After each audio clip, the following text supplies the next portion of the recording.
Today is July 12th, 2013. My name is Darren Robarts. I'm here at the Warhawk Air Museum in Nampa, Idaho. I'll be interviewing Frank Bales. For our Veteran History Project, in partnership with the Library of Congress, our cameraman is Al Bilch. Welcome, Frank. Thank you for being here today. I really appreciate the opportunity. You betcha, sir.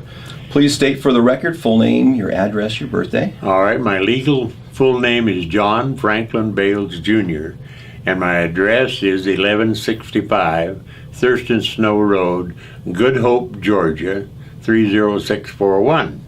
My birth date was December 19th, 1923, and I served in the Army Air Corps from the years October 1942 to 1949. Yeah. All right. Once again, we're with Mr. Bales. Sir, thank you so much for being with us today, and it's an honor to hear your story and your service to our country. And so we'd just like to pick it up. You were born in Caldwell? I was born in Caldwell, not in a hospital, a home on Chicago Avenue in Caldwell on December 19th, 1923. My parents were John Frank Bales Sr., and my mother was Leona Carte. That's her maiden name. And there's quite a history in Idaho. And this is the year of 150th anniversary of the state of Idaho or such. And they were quite involved in that. But anyway, I had 4 sisters and so one brother, and then a half-brother, or not a half-brother, a foster brother that we called. He lived with us for a number of years due to his loss of parents. Now, we lived, well, as a child, I was raised down on Chicago Avenue there, and then we eventually moved to a new house up on Cleveland, as my dad was a contractor building houses all over, and that one wasn't selling on Cleveland, so we moved into it and lived there till I left there when I went away to the university. But in the meantime, we all grew up there, and I participated in the Washington Grade School and Caldwell High School, where I played football, and I had quite a few experiences there in the football, with the coach chasing me around the track in order to speed up my track record going down the field. But that beside the point. I eventually went to the University of Idaho with the class of graduating in 1941, and in 1940 my brother had joined the service, and he was joined the Air Corps. Well, in 1941, by December 7th, got more exciting because that was when the attack on Pearl Harbor. And just to give a few incidents about my brother, he had gone through Air Corps training on the West Coast and was a captain. And at the time of the bombing, the government put he and crews of 4 A-20s in Sacramento, because during the bombing they thought that the Japanese would move a flotilla of aircraft carriers in and start bombing the West Coast. Well, his duty was to follow those, to take the 4 A-20s and take them to sea and follow any aircraft back to their carriers and drop the 500-pound bombs on them and just take care of that and give the Japanese no place to land when they come back. Wow. And so that was exciting. And a little more about my brother. He was in the 303rd Bomb Group, and that group, incidentally, was formed right here in Boise. It was part of the 8th Air Force that was originated on paper in 1941 in Savannah, Georgia. And eventually they started in 42 and said we're going to supply airplanes for the bomb groups. And so in Pendleton, Oregon, they started forming the bomb group that was in 1942 moved to Boise, Idaho, and that's where the 303rd was formed, over after a lot of struggles because they kept taking one plane at a time and sending it to Europe. Now the 303rd, to give it a little more dialogue on it, it was the first total squadron that was moved and accomplished daylight bombing in England over Germany, and that was quite a that's quite a statement, because daylight bombing was no glory.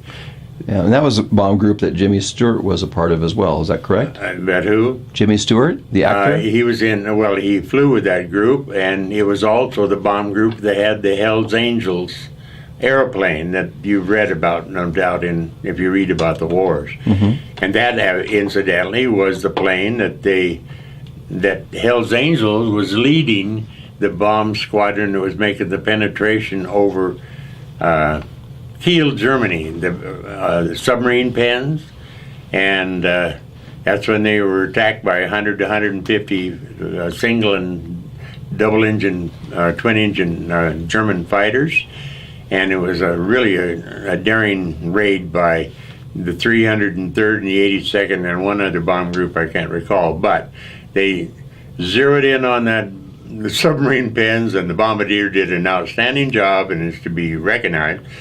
He zeroed in and blew the daylights out of the submarine pens. Unfortunately, there were losses with that kind of war going on, and my brother was one of them.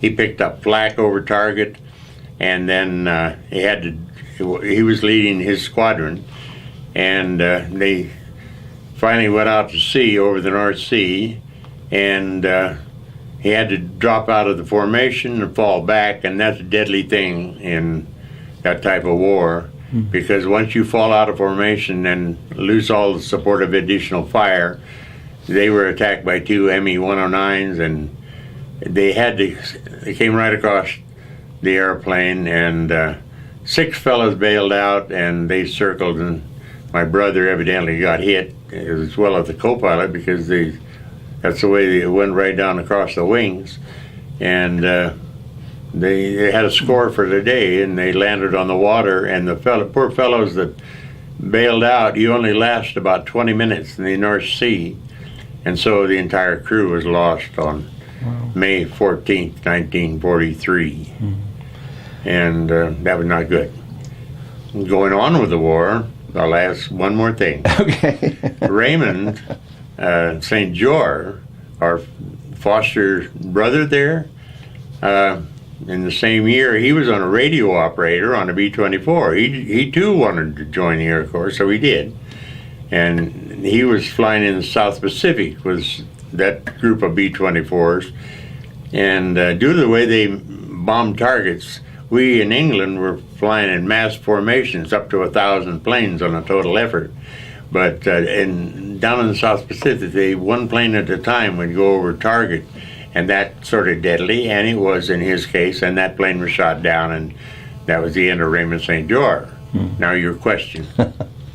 And we appreciate that. We wanted to go back a little bit to your training. All right. And the transition, 1941, the graduating class of University of Idaho, and how you transitioned into the Air Corps and your training too. Well, as you can see, I got off on the other because of the fact that the minute the war started, I was at the university in my freshman year, and I might as well turned off the education cycle, because everybody at the university was quite excited. On Sunday, December 7th, I heard all the news of the President Roosevelt talking and so on, and from that day on, it became sort of a party house at the Fidel House at the University of Idaho.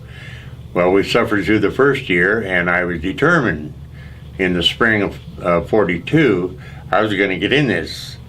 And of course, my brother was already in the service, and we were having party time at the house all the time, and every day somebody was being drafted. And so a friend of mine, well, first of all, I tried to go to Canada. My mother was having a fit over that. I wanted to join the RAF. And a lot of fellows did, from Americans, and we had American squadrons. But another fellow and I decided we'll join the Air Corps. Well, we found out, first of all, we had to have 2 years of college. Well, that was very quickly changed to you have to pass the test, and that was fine. So we hitchhiked to Spokane, Washington, from Moscow, Idaho, where the University of Idaho was. And we didn't have much money, so we spent the night in the Colfax jail in Colfax, Washington. And we were, first of all, sleeping in the hotel lounge, and they didn't like that, so they called the police and put us in jail for the night. And I got the top bunk, and my friend Bill Knight from Boise got the bottom bunk. Anyway, the next day they let us out, and we got food off of a bakery truck that was loading up. And then we went on to Spokane, went to Geiger Field, and took the test. What was surprising in the test of the number of people in engineering and other, of course, the room was full of young fellows taking the test. Well, Bill and I both, I don't know, it's a genius or the hand of the Lord or something. We were looking at each other across the room. We'd finished the test, and everybody else was working so hard. And so, well, might as well get up and leave. And so we left. I'll be darned if we both didn't pass the test. I mean, it was outstanding. And so they said, well, now it's good. Now you go home and wait till your call. Well, that was early in the summer of 42. And in October of 42, the bell rang and we were called and to report to Buckley Field, Denver, Colorado, as privates and get our basic training. And I don't know where Bill fell off. I lost track of him about that time. But from Buckley Field, we had to take basic training, and then a new change in the government program was you weren't cadets. You then went to a college or university for training in air navigation and so on and so forth. And so I was sent to Houghton, Michigan, and arrived there. It was 4 feet of snow, and somebody had carved out an aircraft carrier in a snowbank. And so there was a group of us that went there. We were the first into that Houghton, Michigan, and that's where we stayed mostly in the buildings because it was so bloody cold outside. But we did get a little tiny bit of flying in Taylor crafts, and just a few hours. Just the government wanted us to get a feel for this airplane bit. Well, I didn't worry about that. I wanted to fly airplanes, so that was going to be it.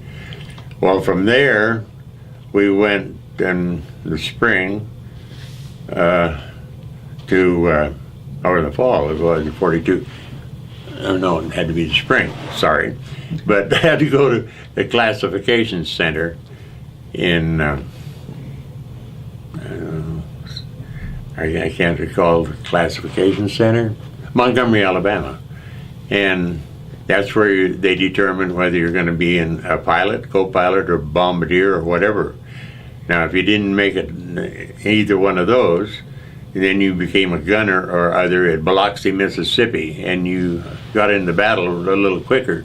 Well, anyway, I became a pilot, classified as a pilot, and went down to Jimmy Carter territory in Americus, Georgia. And I've been by that base since, and it's still a base, but that was my introduction to the oh my word, PT-17. And that was interesting flight because nobody knew too much about flying at the start, and we were out there to kill each other in those airplanes because we had a great big field, and now it's your turn to take off with everybody else taking off, and you had to keep your eyes open. In fact, I had the opportunity to take the tail end off of a PT-17 because he drifted in front of me when I was landing. And I chopped the whole tail off, and he went skirling around the tail, around the field, and they got us out of there. But we all graduated, and then from there, we went to Greenville, Mississippi. And that was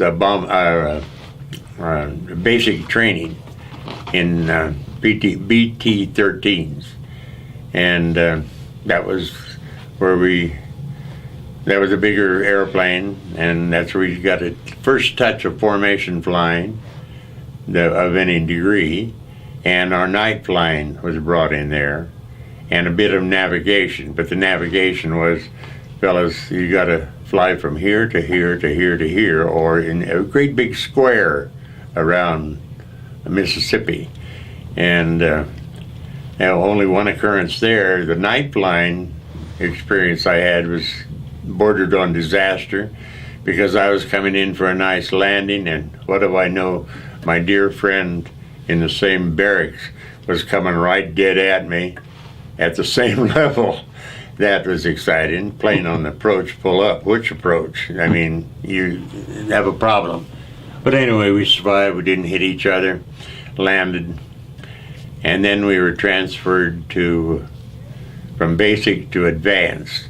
Now, there was a selection made at that point whether you wanted to go into fighters or bombers. Well, my brother, and the correspondence I'd had with him before, I was going to go into bombers, better odds than I thought. And so I was sent with a select group from that base at basic to West Point to train at their field, at Stewart Field in New York. And that's the first time the government had tried that. And so we trained when we got to Stewart Field. We didn't stay at the academy itself, but we were on our own barracks. But daily we were flying with the cadets. The instructor had 5 of us and 5 of the West Point boys. And so that was rather exciting. And I got to know a lot of nice fellows. And then finally we reached graduation hurriedly over this. Graduated in February 8th, 1944, class of 44B, and go home and enjoy 30 days of life and report to Salt Lake City for your assignment. Well, I read my orders and then report to Salt Lake City, dive bomber. And I thought, oh, dive bomber? Okay, I'll be a dive bomber. Well, at about the same time it came out in the paper, Squadron 8 of the Air Force was making this attack of Japanese ships, and they knocked the whole squadron down. And so I wasn't too excited about that. And so unfortunately, at the same time, the Army, the Air Force was wanting to increase the number of bombers over England. And they were having trouble getting the crews and training in on the people. So I was made a co-pilot along with most of the other fellows. And a co-pilot on what? Well, it was go to Casper, Wyoming, and that'll be where you'll be. And so I got to Casper, Wyoming, and I met a B-24 for the first time. And I met the fellow that was going to be the pilot, and that's where we started our crew. And we had the pilot, the co-pilot, and the bombardier. And then we went in Casper, Wyoming, we picked up the rest of the crew, the top gunner and the tail gunner and so on. And there we stayed for, I think it was 2 months. And then we went to McCook, Nebraska, and then more training. And we knew we were getting close to the trip someplace. I went to Topeka, Kansas, and then one day they said, you're restricted to the field, and you'll report for the air drone at 2 o'clock in the morning or such. But we looked at the plane when we got to the plane before we went into the briefing, and here it was full of stuff you wear in the tropics. And I thought, oh my word, we're going south. I thought to the Far East. And luckily we went into the briefing, and your next stop from here, fellas, is Bangor, Maine. Then we knew we were on the way. And so we took off that night, and that was about June 5th, and flew June 5th, 43. Yeah. And flew to No, 44. Yeah, it was June of 44. And flew to, Before or after D-Day? it was before D-Day. It was D-Day that we were flying the North Atlantic. Ah. And that's what I was building up to, and I got the date screwed up. But we flew to Bangor, Maine, and Labrador. And the nice thing in Labrador, they said, now you're going over the big stretch from here to Nuts Corner, Ireland. And we want to warn you, if you have any trouble in flight, there's 9 of you taking off, but any trouble in flight, there's a fjord, an airstrip up at the end of this fjord in Iceland, and we thought that was nice. We try not to have any trouble. But the only problem is, you only make one approach to that. They went very definite about this. Don't try to go around, because it's all uphill, and you'll land at the bottom of the runway, and you better stop before you get to the end, because it falls off. And there's only one way to land. Oh. And so we didn't want to go there. Anyway, all the way across the Atlantic, going to Iceland, we had these long field glasses, and that was submarine time too. And so I kept looking for submarines, 9,000 feet. I'm looking for submarine down in the ocean. But anyway, we finally got over Ireland, and we were flying up this waterway, and the navigator said, well, it's right up this waterway, this Nuts Corner Island field. And okay, well, you find it. Well, I didn't realize there were so many airfields up there. They were half mile apart in size. And what did we do? We landed at the wrong airfield. It was a fighter base. And so what did they do? They reloaded our fuel, full tanks, and let me tell you, that's heavy, and a shorter runway. And so we sat there at the end of the runway and had that plane vibrating, and we took off, skimmed right over the water. You could have reached down and touched the water from the Bombay, and flew about a half a mile and landed again and got rid of the airplane. And then we packed what we were supposed to take. Boy, this is a long story. Packed what we were supposed to take, and went on about a 20-mile march, and that lasted 2 days. And we walked across Ireland and came to a shipping port, and they loaded us all on this ship. And I never saw so many airmen not be likable airmen. They were all hanging over the side of the ship. And we sailed across the Irish Sea to Stone, Ireland. And that's where we took our briefing of flying in the UK. Well, now the UK, what is the UK? Well, I went to class for 2 days, and I talking to Roger, the pilot, and I said, where's this UK we're going? It's the United Kingdom, he told me. Oh, that's nice. That's England. And that's new to me. And so eventually we went through that course there, and learned all about B-24s really in depth. And then we flew to, we didn't get a plane yet.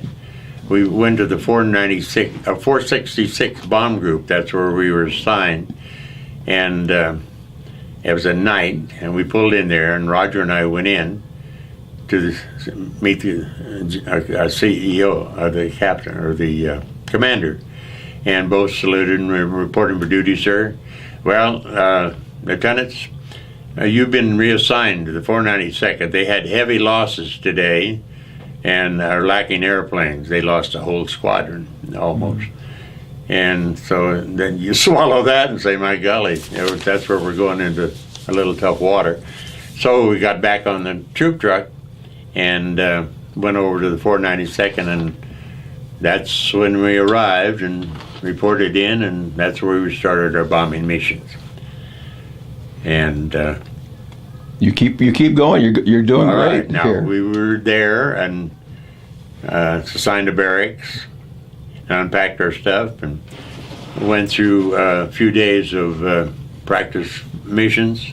where you go up and you actually make like they really work you out. But anyway, then we were assigned our missions, and they were pretty fast and frequent, almost daily. And I was hoping to get my 35 in real quick. At the rate we were going in July, we were down into July, I only got 11 missions in. And August 18th was my last mission, and that was not a very good day for Uncle Frank here.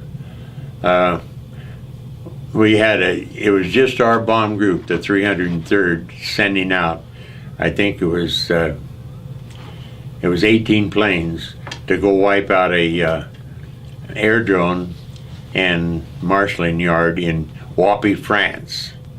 And so we took off, and well, I could go through the whole briefing, but when we walked into the room, the briefing, we have they get you the beat on the door about 2 o'clock in the morning, and you get dressed and get your gear, and you wonder where you're going, what's up, and you'll find out when you go to the briefing. That's the way it works. And so after you get some food in you, and the food at least was good, it's better than the fellows in the trenches are eating, but we had nice and everything. And we even had milk to drink, and that was good. I remember almost choking on it when I first got there. But we walked in, and all the pilots and co-pilots all meet in the briefing room. The engineers and gunnery fellows all go to other briefings. But the mission for today, the CO gets up. Your mission for today is WWII, France. Oh, that's nice. Where's WWII, France? Well, it's down near Metz, Germany. And Patton's army is crashing through Metz.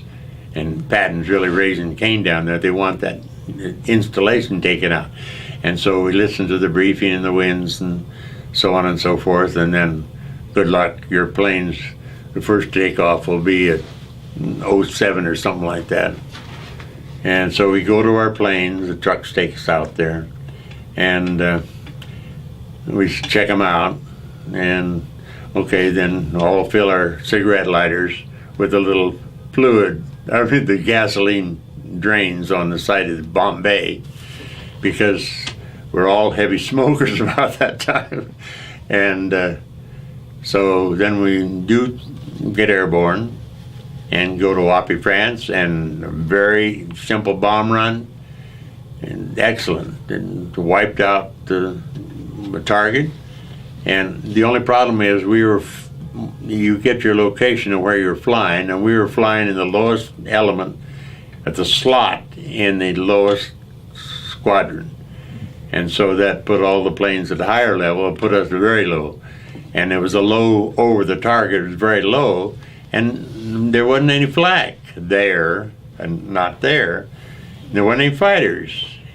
But there was a train going down the track, not too far from the field, where we just got through bombing, and we were the low one, and there was an ACAC gun on the, this is what the story is. I got hit in the head, and before this is over, this is all stories told to me. But this ACAC gun, and a good gunner on the German army, was on the flat car with this ACAC gun, and he started blasting away, and guess what? He hit one airplane, and it was the Broad and High. That's the plane we were flying. That named for a street in, the crew chief had named the airplane at Broad and High, and he took care of it. And he was a good crew chief. But anyway, we had his airplane, got hit, and didn't realize what was happening so much until one engine went out. And unbeknownst to us, there were other fuel lines cut. And so we did go across the North Sea in formation, so pulling you're pulling real heavy on the engines with one out, and trying to stay in formation because everybody wants to get out of there. And we went back to England, approaching the field. I called in, and engine out, emergency landing. They said, your engine's out. Well, we realized we were getting low on gas by then. and it was getting late in the day. And they said, you go to another field, emergency field 6 miles beyond Rakeith, where we were to land. And the only problem is we didn't make it to Rakeith. And we went in, and it was a good landing across this field. I got pictures of it I could show it. You want to see a picture of this? There's the field. You can get I don't know whether you see it very well or not. Just hold it there for a second. Mm-hmm. Okay. And a few minutes later, we hit a oak tree on a slope after we slid across that field, and the plane turned to a different type of a unit. It broke right in half. My seat broke loose, my steel seat, and it drove me under the instrument panel, and the top turret fell down and killed 2 of the fellows, and 2 of them were in the nose, and they got, so 4 fellows got killed, and he was the navigator bombardier assigned for 1 day to that crew. My regular one wasn't there, and the top turret killed the radio operator and the engineer. That very heavy turret. But I received a few wounds. Starting at the head, it cracked my skull on both ways, and luckily I was in a steel seat, and it kept my back fairly straight. The only problem is your nervous system goes down your back, and your disc and your facets on your spine, they can only stand so much of a jar without causing trouble, and they are connected to other parts, every joint in your body. Well, I drove both of my knees back into my pelvic and broke my right pelvic, taking the iliac chunk on the top out. The left one didn't break out of the skin, drove my kneecaps in, broke my left ankle, fractured it, the ends of the tibia and the fibia, and dislocated it, of course, and dislocated my right ankle. And then as I was trying to pull the darn airplane back up, it took my thumbs, both dislocated them, and drove this elbow back and my shoulder back, and crushed all my ribs. And wow. They never did heal back completely on this side. And so periodically you have a heart attack. You think that it's not a heart attack. It's those things get, I can't recall it's a very medical big term for it, but it doesn't help me. And I started a hernia down my full front. Wow. And so that sort of did a job on me. Now, at the crash site, my waist gunner, Neil, was buried under the left wing, and they dug him out. And they took 14 horses, as I understand, to pull my seat back. And the pilot got a scratch on his head, and his seat stayed in place, luckily. So he just got knocked out, is all. And you were unconscious during this whole time? Oh, I was unconscious for 2 weeks after that. Wow. And then a little head problem. It was just, I really got knocked out. And so all of this, most of the story in here, and I have to reiterate, it had to be told to me, because I don't even remember going in. How big was your crew?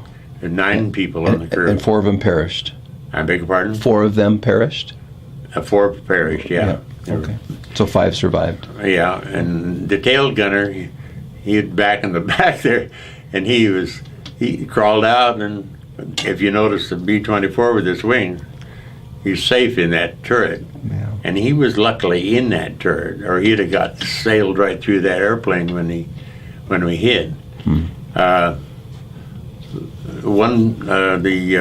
top turret gunner that was in the Bombay area, he walked around. He was the guy that you see on top of the plane. And so some of them came out. The 2 fellows in front didn't have a prayer, living beings. But they got me out, and the lady, the civilians all running down there. A lady had a white petticoat on, and I guess they call it apron, and she held me in her arms, and I bled all over her petticoat, as they call it. And then when they got me out of there, was a British sergeant, they were first on the scene. He laid down there on the ground, and they gave me a blood transfusion that kept me going. But I wasn't expected to live. You think about it, it's lucky I did. But I had quite a bit done to me. But the lady with the the bloody petticoat, I found out later, went back and told the children, and we'd passed right over. I skipped something. When we were coming in for the landing in this field, we passed right over a house that was having a kids' party, and everybody thought it was going to go in the house. We went across it just enough to get to the sugar beet field, and as the picture showed, it's sliding clear across there before I hit that oak tree. But she went back and told the little kid, "Don't go there." But she had held me in, and she had blood all over, and her mother, she died, but I mean, she passed away before I had a chance to meet her in England, but I met her daughter, Winnie, and very good correspondence since. Talk about those photos then that correspond with what you're talking about there. Well, I have, this is my brother, I should say. The handsome Jack. He's 4 years older than I was. And Ross Carte Bales. But he got it, and these are the shots of the nose. Here are the people that when we went back later, they have the group that we flew over that day. One lady, Janet DeRush, after she retired, she decided, I wonder what happened to those young fellows that did live. And so she had a friend go to the War Department and find out who the pilot was, and Roger Leister was his name. Who was in that? There were some fellows lived that walked away from that plane, and she found out his name and number, and Janet then called Roger, and Roger said where we were and so on. So we got a phone call, and my wife answered the phone, and Janet Rush from England. She had very strange thoughts about what was I doing in England and a woman calling.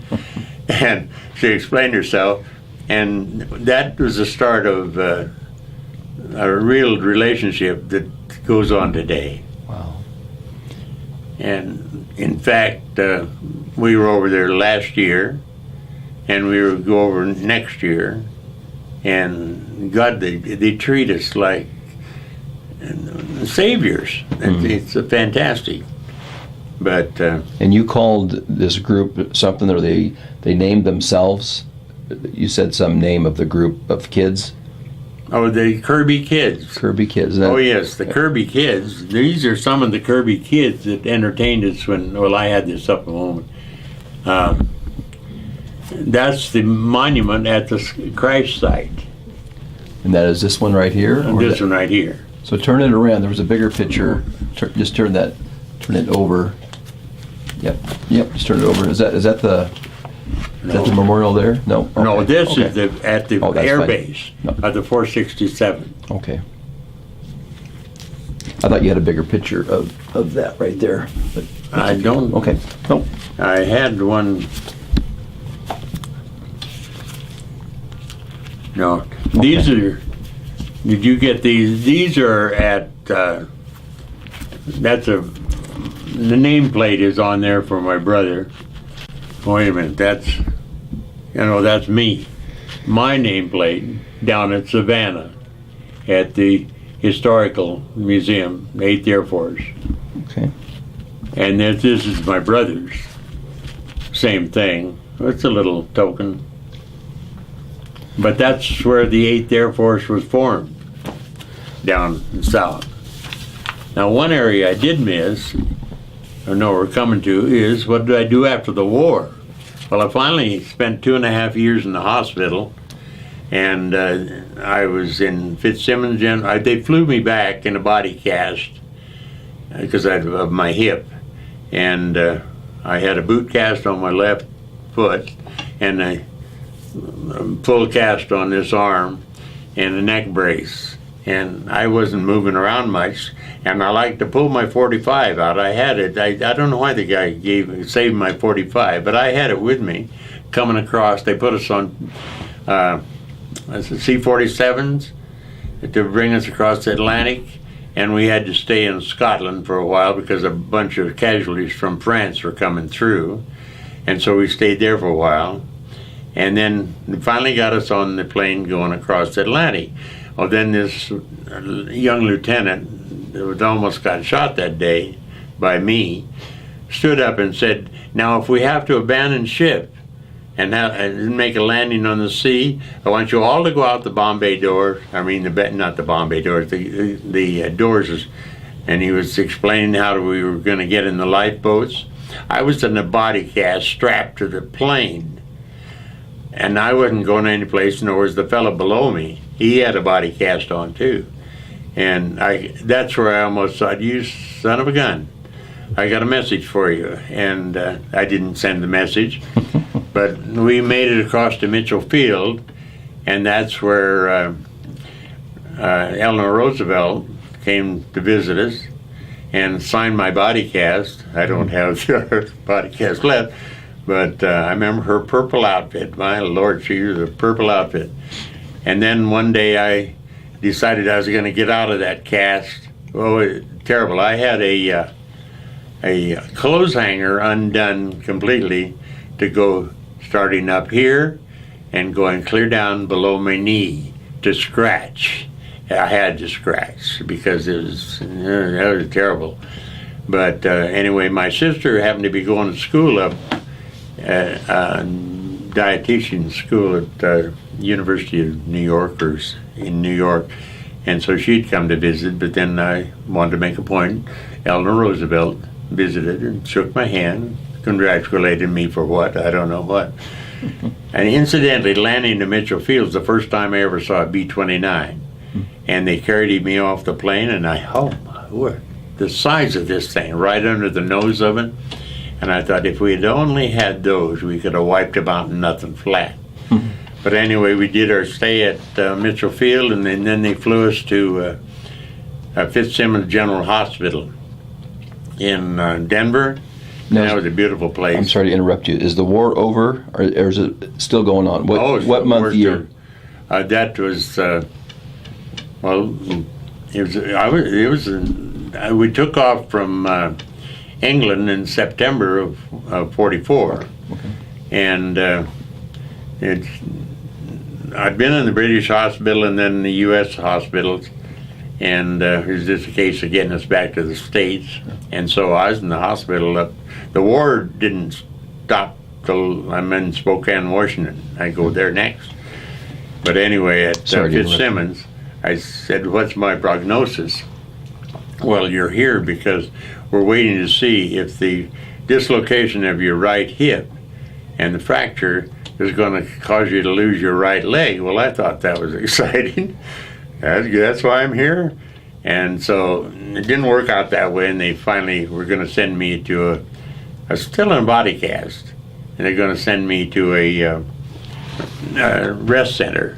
And so the rest center was going to be Fort George Wright in Spokane, Washington.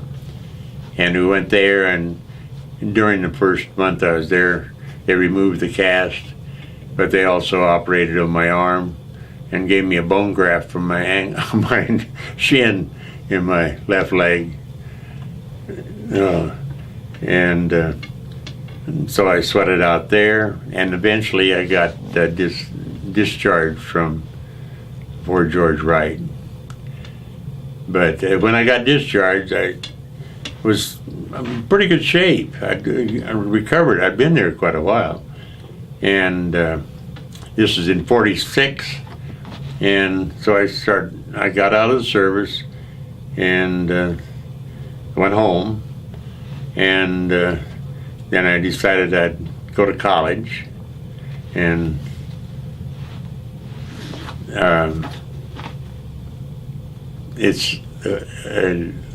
I'm trying to think where I got it. Oh, no, I have to. My mind has slipped up here. Okay, next question. Well, you're now transitioning from the Army. Yeah. You've been there the last couple of years convalescing. Okay, now, so that's all right. So I got home, and my dad has been all his life a contractor. And so, being in shape, I started working construction jobs, and then eventually I thought that got a little bit tough, and I wasn't doing too well at that, mixing concrete on a daily basis and building silos around Caldwell. And so I decided I'd go back to college. That's what it was. And then I go back to college, which I did, and I was the president of the fraternity up there, and all kinds of war stories and changing rules to take care of older fellas coming back into the college life. And we had a grand time. It was one party for several years there. Finally graduated from there, and I went to Portland, and there I joined IBM, the corporation, which I selling typewriters, and eventually went to Seattle for additional training on computers, and then I became a West Coast representative in manufacturing and traveled all over the United States. I had back into flying again because I forgot about crashing because it wiped out of my mind. Now, a lot of fellows who couldn't have done that, but if you didn't get it wiped out, because those are horrifying moments when you're piling the plane up. But I had a Mooney 231, and my wife and I flew all over the United States in it. Mm-hmm. And then eventually I was the Western Region Manager of IBM and small computer marketing, and eventually got out of the service. Mm-hmm. It was about time.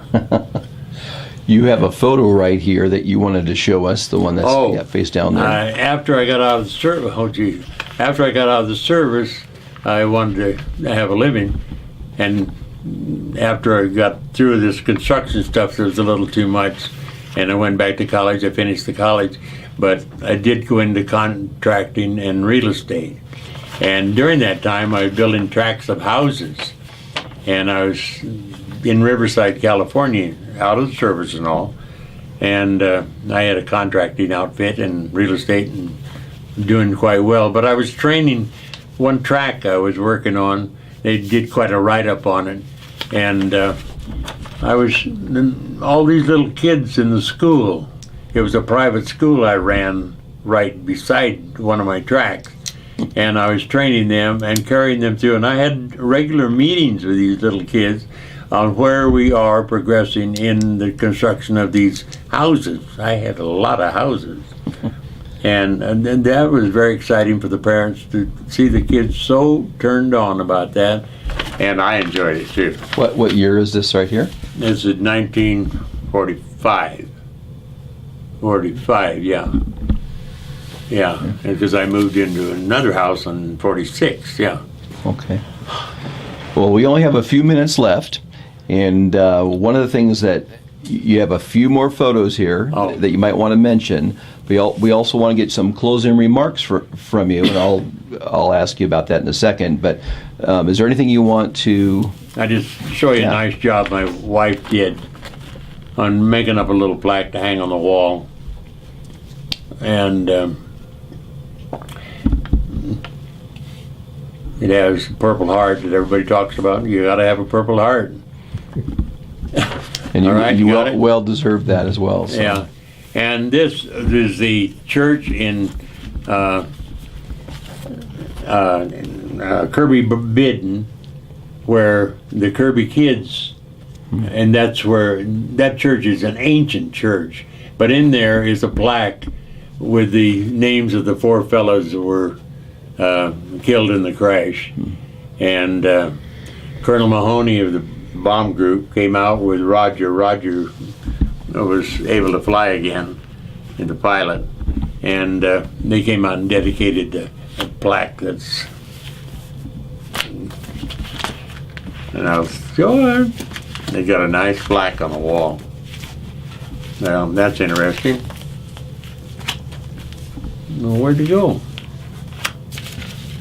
Well, well, there was a plaque, and it's a very nice and recognizes the fellows. Every year there's service there, and every year the Kirby kids have their meetings, I said, and we try to attend as often as we can.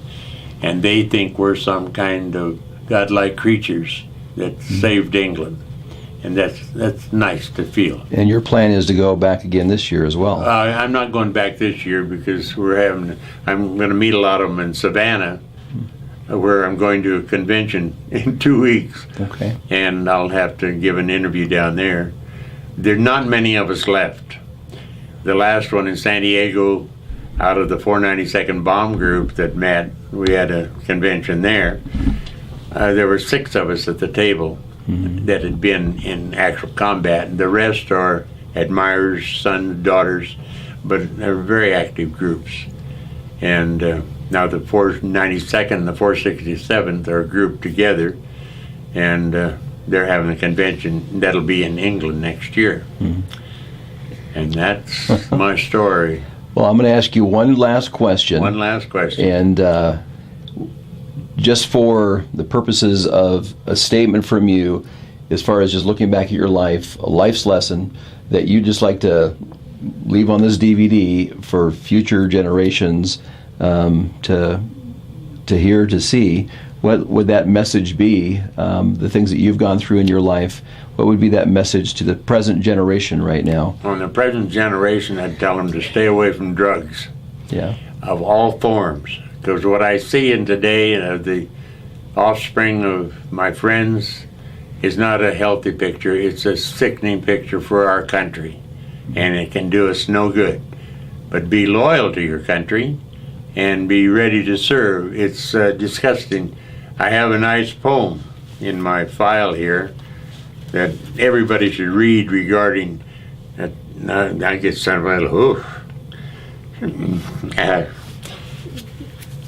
Today, no, It's okay. I can't handle it. And it's about a soldier's commitment versus the politicians and the recognition they get. It's minimal for the soldier when he dies, and the politician for bands and flags. That's not the way it should be. That soldier offered a lot. Sorry. No, you're fine. Oh. You're fine. Thank you. Well, again, we want to say thank you so much for your service. You're welcome. Thank you for your story and for your life that you shared with us today. It was an honor to be a part of that and I to appreciate hear that. that. So thank you, sir. Thank you.